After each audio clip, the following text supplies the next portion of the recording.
the Arque Experience. Hello, Reuben. Hello, Ark. Are you ready for your questions? Yeah, I am indeed. Thank you. Have you ever swum naked in a lake? I have not, so I've not got a very interesting answer for that question. No, I haven't. What was the last song that you listened to? I was listening to it just before I spoke with you. So, Brothers in Arms by Dire Straits. What do you have with pancakes? What do I have for pancakes? Oh, I have them right. So, with lemon juice and sugar, as they should be. Bees or wasps? I mean, I do feel like wasps probably get an inordinate amount of dislike, but I will have to go with bees, just because I find them quite cute, to be honest. So, yeah, bees, I think. Why do you think the UK government won't promote plant-based eating, considering how urgently we need a transition? That's a question you could spend a while on. I think there's a lot of vested interests. I think the majority of the population aren't currently in support of it, and they just want to do whatever they can to get re-elected, rather than necessarily doing what would be ideal for policy. I think the people within our government and within the House of Commons themselves mostly want to continue eating animal products and would rather be selfish than protect our future.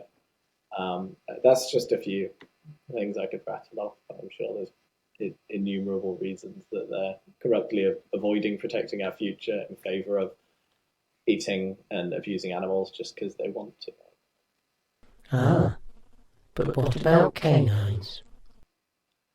Oh, our favourite question. Well, I would say whether canines implied we naturally ate meat anyway, I don't think nature is a particularly good justification for what we should do now if we can avoid it. And I think the argument that canines are clear proof that we need to eat meat is quite weak.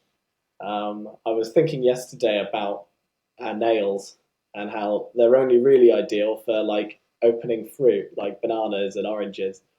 So my response might be, but nails rather than claws, because I don't think they'd do much to rip open anyone's flesh. So, Have you ever played the lottery?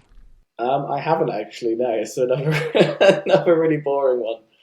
No, I've always felt that I'd just be paying into someone else's pocket and getting nothing. But you do have to be in it to win it. So if my friend buys a ticket and wins, and I say, "Oh, I never bought one," I might still get a bit annoyed with myself for not just buying that one time.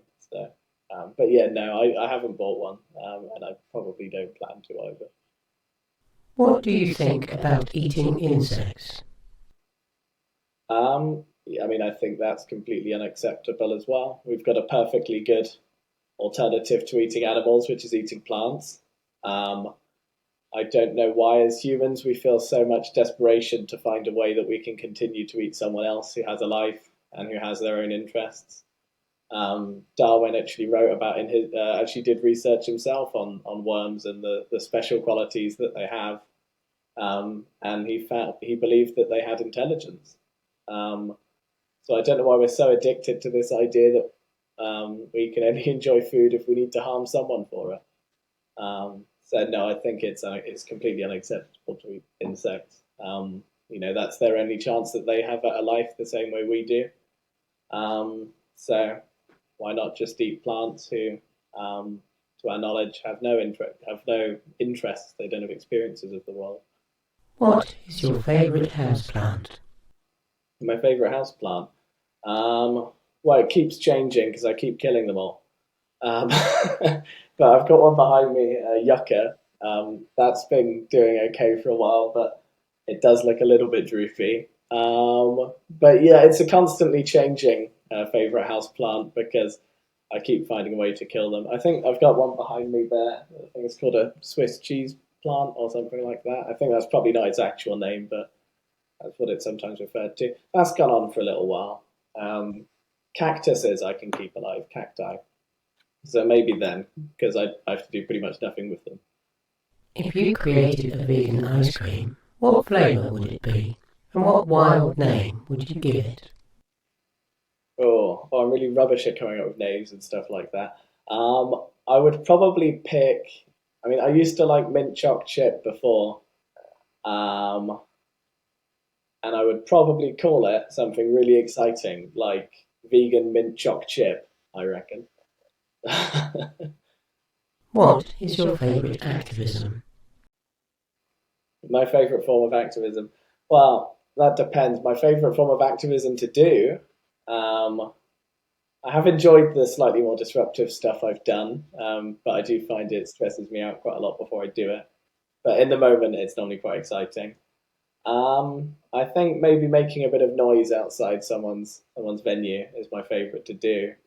In terms of my favourite, as in most effective, um, I don't really know. I think they all have awful kind of different forms of activism, seem to have their own pros and cons and reach different people.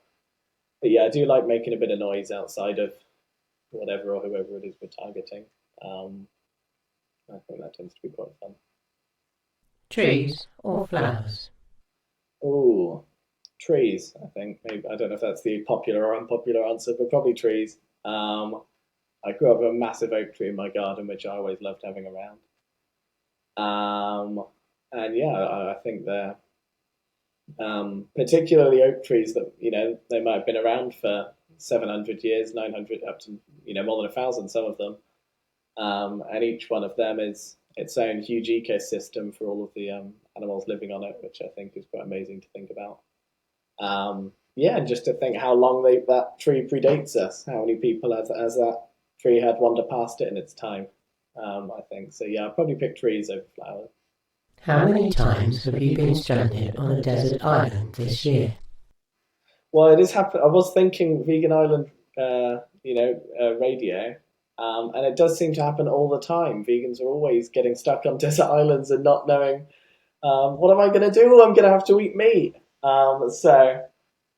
Luckily, I might be one of the few vegans who hasn't ended up on a desert island yet this year. Maybe a couple of hypothetical desert islands I've been told I might be on, but I've not found myself stranded yet, so I've done okay.